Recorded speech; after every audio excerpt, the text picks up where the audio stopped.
Nĩ maĩ marĩa mahumbĩkĩte makĩria maĩ kaithathatũ cia mĩgũnda ya aikari. Itũra rĩa Gĩtuamba Karure ka Nyũngũ gĩcigo kĩa ũmbunge gĩa Kabete kaunti ya Kiambu.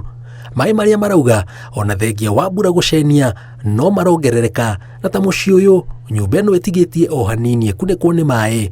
Mwene agĩtũtarĩria ona twamũkora agĩaka gatarũ amu gũtirĩ wa kũmateithia. Rĩu nako nĩ gatarũ karĩa ngũthondeka karĩa kĩhare.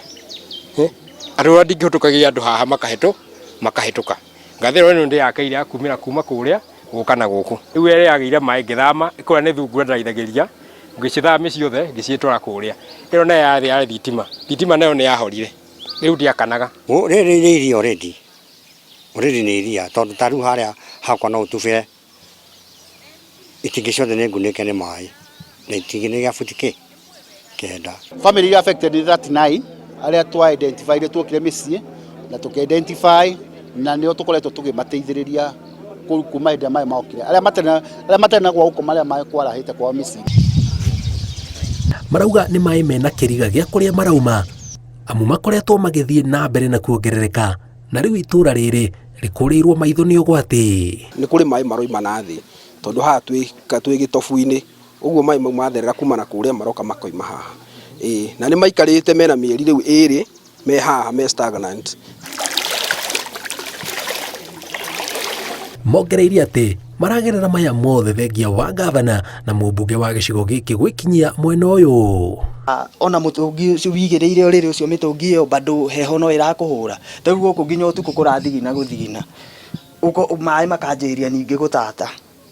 Rĩu heho rwagĩ na thau gavana nĩ augĩte nĩ gũtũrehera nginya neti. Hatirĩ kĩndũ atũreheire. Twendetwo tũrareherwo neti. Tukĩrwo tũrareherwo ndawa ndĩraiguĩte ningĩ gwatuĩka ona ndege nĩwe gũka kũhũra ndawa. Rĩu tũtiramenya nĩ atĩa tũikarĩte. Na ithuĩ kĩndũ kĩrĩa tuonete kĩingĩ mũno nĩ ciĩranĩro. Ciĩranĩro citarahinga. Na twamwambirie tene twamwambirie ona mweri ũtathirĩte kuma maĩ mambia. Marauga marona itu rĩa mbura magatuĩka nda amu matiũĩ maĩ maya mathiĩ na mbere na kuongerereka mekũrehe mũtino hana atĩa makĩũria thirikari ĩingĩrĩre ũhoro ũyũ. Rĩu ndiũĩ nĩ atĩa tũngĩka tondũ tũgeretie kũgeria kũpampu maĩ tũgakora nĩ wĩra wa tũhũ.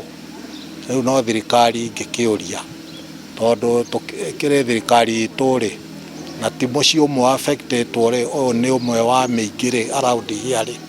Macini ĩno yatũmwo nĩ wega nĩ gũtũmwo but with my view and to be frank it might not work in 1 week or 2 weeks to get this water out of this place. Nĩ maĩ marĩa kũringana na aikari marauga matiramenya kĩhumo kĩamo na matiũĩ ũrĩa mangiuma itũra rĩrĩ makĩũria thirikari rĩu ingĩrĩre nĩ mateithĩrĩrie amu kwaya gũkorwo na mũtino ona makĩria.